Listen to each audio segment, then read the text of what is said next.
Nous vivons dans un monde de bruit. Des mots, des opinions, des buzz. Mais quand était la dernière fois où vous avez vraiment écouté? Pas seulement entendu, mais écouté, c'est tout un art. Car on ne reçoit pas seulement des mots, mais aussi des intentions, des élans de cœur, des énergies. C'est là qu'on peut lire entre les lignes, en observant les silences.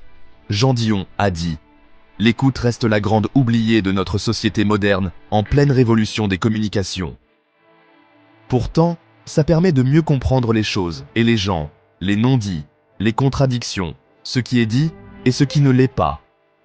Socrate disait que « Le sage n'est pas celui qui parle le plus, mais celui qui écoute le mieux. » C'est uniquement dans l'écoute véritable qu'on trouve la fenêtre ouverte, nous permettant d'apprendre plus et de grandir dans notre sagesse.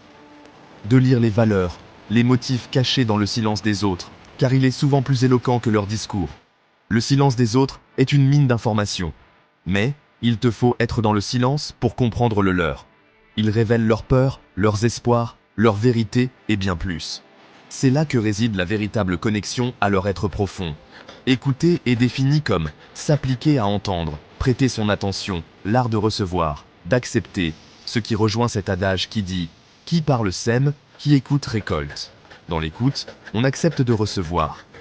Pas parce qu'on est d'accord, ni parce qu'on attend notre tour pour parler, en rongeant nos freins impatiemment.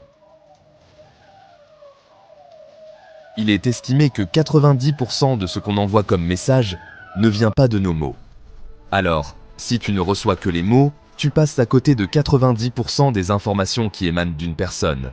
Mais que se cache-t-il derrière ce flot incessant de paroles? Alors, essayez, juste aujourd'hui. Taisez-vous un peu plus.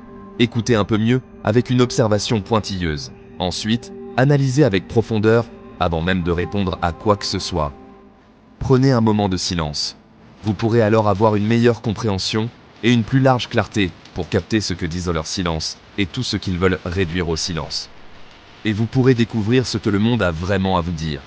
Pascal a dit « Tout le malheur des hommes vient d'une seule chose, qui est de ne pas savoir demeurer en repos dans une chambre. » La technologie, nos smartphones en particulier, ont ajouté à notre maléfice une rugueuse couche mortifère. Ces infernaux écrans, les premières choses en contact avec nous à l'aube et les derniers qu'on caresse au crépuscule. Ils nous rapprochent du crépuscule de nos vies, de façon à nous voler subrepticement la majeure partie de notre existence. Cette héroïne digitale qui nous a rendus entièrement incapables de supporter le bruit du silence.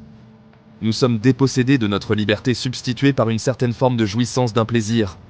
Peu importe qu'il soit mortifère. Le silence est d'or, gardez-le beaucoup plus souvent.